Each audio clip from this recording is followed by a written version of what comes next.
oo aad u xanuun badan waxa weeyaan qof kastaaba oo adduunkan intan markii dagaaladu jireen joogay baa kulay xasuus badan ay ku leedahay iyo damqasho fara badan waxa inta dheer qofkii ka badbaaday isagu ka badbaaday helkiisu kaba badbaadin ama way ku dhinteen ama way ku dhaawacmeen xataa waxa jira kuma koobna dagaaladu kuma koobnaynuun sida aan dad badan oo ka hadlaya idaacadaha iyo TV-da ka hadlayaan ka maqlo mujaahidiintii SNM baa dhagahayaga markasta ku soo noqnoqota mujaahidiinta SNM la sheegayana de waxa weeyaan hadii iyagu ay mujaahidiin u aaminsan yihiin anaguna waxa weeyaan waxaan u aaminsanahay inay yihiin kuwii dhibaatada faraha badan la geystay oo de si waxa weeyaan iska soo horjeeda ayuunba laba fikro kala duwan loo kala qabaa sidii marka horeba ay ahayd dabcan kaasina uu dhimanayo kana uu dhimanayo midna ma badbaadin dhibtaasina mid xanuun fara badan ku reebtay bay haydeen waxaan ku yiraahdaa dalka guud ahaantii gaar ahaan degmada Dila waxa ka muuqda waxa weeyaan xataa raadadkii dagaalka ay aad iyo aad uga muuqda sababtoo culayska ugu badani albaabkii laga soo galiyay bay haydo uu ka muuqda albaabkii laga soo galiyay bay hayd dibtii ugu weyneed iyada ay ku dhacday waxay haydo aad u wanaagsanayd in maadaama dibtii ugu weyn culayskii ugu weynaa uu ku dhacay Somaliland markay dhisantay ee intoo SNM laga guuray magaca Somaliland la yiraahdo loo wada guuray waxay ahayd maadaama culayskii ugu weynaa uu ku dhacay in maxaan ku dhahay horumarka ugu faraha badan lana iyada laga bilaabo oo dhismaha iyada laga bilaabay ahayd laakiin nasiib darro dhismihii lagama bilaabin oo sidii bay u dulsan tahay sabab dalka intiisa kale marka laga reebo guud ahaan gobolka Awdal marka laga reebo intiisa kale ay dhisan tahay waxaad moodaa si gaar ah in loo ilaaway degmada Dila waxaana aad iyo aad u jooga oo ka dhex buuxa dadkii intii badbaaday ee nafta aan ku qurbixini iyagoo naafaayay ka dhex buuxaan wax daryeelana kuma hayaan dawladna kama helaan dad kalena kama helaan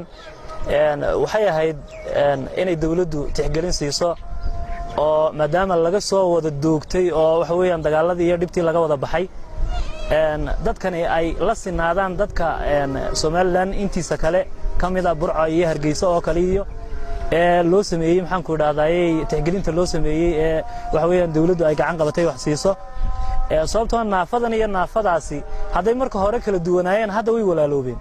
oo waxay wada leeyihiin xukuumadda Soomaaliland in waxyaalihii xanuunka badnaa ee la soo dhaafay in markasta lagu soo celceliyo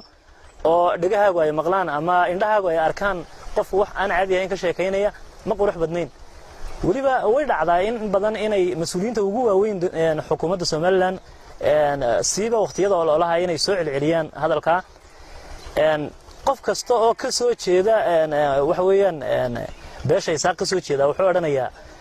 annaga waxa weeyaan waa mujaahidiintayadii soo dagaalantay waa kuwii dalkan u soo halgamay waa kuwii ku shahiiday buu oranayaa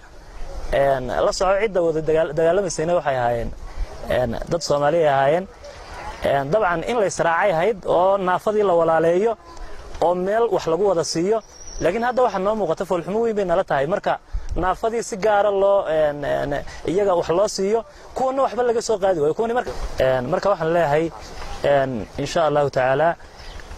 dadka waxa la wixii ku dhintay maalintii aad ka u xanuunka badnayd dagaalka cadawtinimada leh ee manaxayaashu ay dadka gumaadeen aw ka dhacay aad iyo aad baan uga xanuunsanaynaa aniga saddex adeeradaya iyo laba inanoon adeer ruma u ahaa ayaa ku dhintay waan xasuusanahay way ii muuqdaan mana ilaawi karayo markastoo la soo hadal qaado ama SNM ama mushaahidiintii la soo hadal qaadana run ahaantii aad iyo aad wax badan baan dareemayaa waxaan dadkii leeyahay Ilaahay ha u naxariisto Ilaahay isaga awood badan gacan ka gardaran baa dishay Ilaahay ha u naxariisto inta ku dhaawacantay ee la dayacay cidina aanay waruhayna Ilaahay ha u boogadhayo insha Allah ta'ala saasan leeyahay dadkana waxaan leeyahay gobolka Awdal run ahaantii xuquuqda aad leedihiin waa inaad doontaan waa inaynu xuquuqdeena doonno